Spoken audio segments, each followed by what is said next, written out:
কেউ যদি বলে যে না কোরআন শুধু মুসলমানদের জন্য, আসলে এটা ভুল কথা। কোরআন গোটা পৃথিবীর সকল মানুষের জন্য। রাসূলুল্লাহ সাহাবী বলেন, আল্লাহ রসুল ফরমান, যেই বাড়ির মধ্যে কোরআন তেলাওয়াত করা হয় না ওই বাড়িটা হলো সারা বাড়ি, একটা বিরাম বাড়ি। সারা বাড়ির মধ্যে থাকে কি বিভিন্ন পোকামাকড়, জীবজন্তু থাকে না, ওইটা বিষাক্ত হয়ে যায়।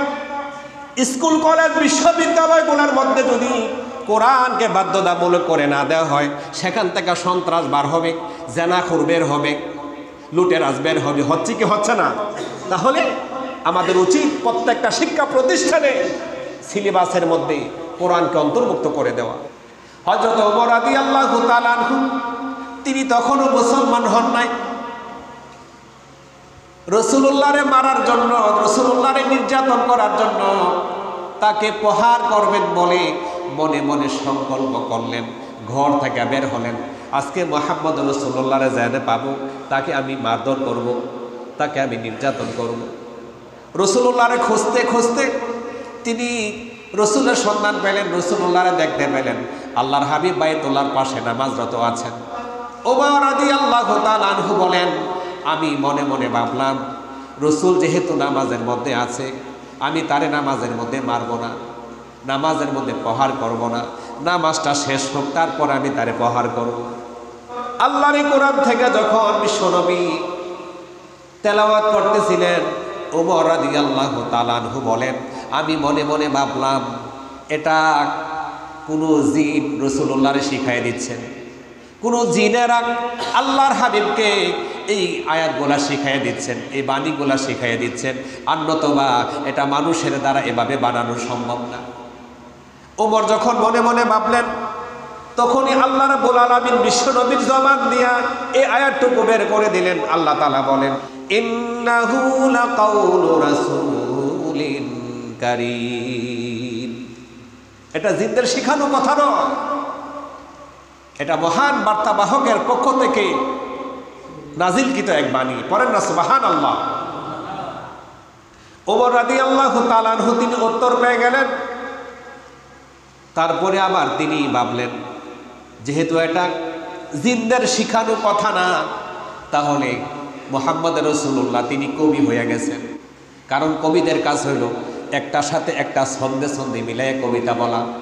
দেখেন কোরআন, আপনি যখন কোরআন ছন্দে ছন্দে আপনি যখন কোরআনের আয়াতগুলা ভাঙ্গা ভাঙ্গা পড়বেন, মনে হবে যেন একটা কবিতা আবৃত্তি করতেছেন। আর রহমান আল্লামাল কোরআন খলাকাল ইনসান আল্লামাহুল বায়ান। আর যখন একসাথে পড়ব, একসাথে যখন পড়তে যাবেন, মনে হবে যেন একটা প্রবন্ধ রচনা করতেছেন, প্রবন্ধ পড়তেছেন। আর রহমান আল্লামাল কোরআন খলাকাল ইনসান আল্লামাহুল বায়ান। আল্লাহ কত সুন্দর এই কোরআন আমাদের জন্য নাজিল করলেন।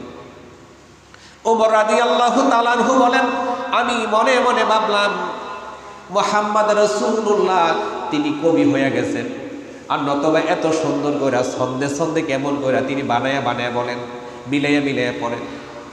এমন সময় আল্লাহর হাবিব বললেন, ওয়ামা হুয়া বিকাউলি শাইরিন কলিলাম মা তুমিনুন।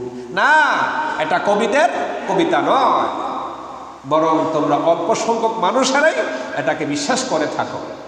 ওমরের জানা হয়ে গেল, তাহলে এটা জিনদের কথা না, মুহাম্মদ রাসূলুল্লাহ তিনি কবি হয়ে যান নাই। তাহলে ওনার মনে প্রশ্ন জাগল, তিনাকে যেহেতু জিনেরাও শিখাচ্ছে না এবং তিনি কবি হয়ে যান নাই, তাহলে তিনি আমার অন্তরের খবর কেমন করে জানে? আমি মনে মনে যেটা ধারণা করি, মুহাম্মদ রাসূলুল্লাহ এটা কেমন করে তিনি জানতে পারেন? তিনি গণক হয়ে গেছেন। এতক্ষণে বলতেছে জিন্দা শিখাচ্ছে, তারপরে বলতেছে কবি, এখন বলতেছে তিনি গণক হয়ে গেছেন। এমন সময় আল্লাহর হাবিব বললেন, ওয়ালা বিকাউলি কাহিনিন কলিলাম মা তাযাক্কারুন। না, এটা গণক নয়, গণকের কথা নয়। তোমরা অল্প সংখ্যক মানুষ এটা উপলব্ধি করো। ওমর রাদিয়াল্লাহু তাআলা আনহু বলেন, যখন আমার আল্লাহর হাবিবের জবান থেকে যখন শুনলাম এটা জিনদের কথা না, তিনি কবিতাও না, তিনি কবি হয়ে যান না, এবং এটা গণকের কথাও না, রসুল গণকও না, আমার অন্তরের মধ্যে একটা বিশাল প্রশ্ন বিরাজ করতেছে, তাহলে এটা কি? আমার মনে হলো যেন আমার পায়ের মাটি গুলা খসে যাচ্ছে। আল্লাহর কোরআন ইসলাম সমস্ত শক্তি দিয়া ওমর রাদিয়াল্লাহু তাআলা আনহু হৃদয়ের মধ্যে আঘাত আনতেছিল। এমনই সময় তার যখন মনে প্রশ্ন জাগলো তাহলে এটা কি, তখনই আল্লাহর হাবিব বললেন, আল্লাহর হাবিব পড়লেন তানজিলুম মির রাব্বিল আলামিন, এটা বিশ্বজাহানের প্রতিপালকের পক্ষ থেকে নাজিলকৃত কিতাব। পড়া যাবে কি সুবহানাল্লাহ? কোরআনের কাছে আসলে ওমরের মতো মানুষ, যাকে যিনি রাসূলুল্লাহরে নির্যাতন করার জন্য আসলেন, আল্লাহ তাকে হিরো বানাইয়া দুনিয়ার মধ্যে জান্নাতের সার্টিফিকেট দান করলেন। পরি সুবহানাল্লাহ।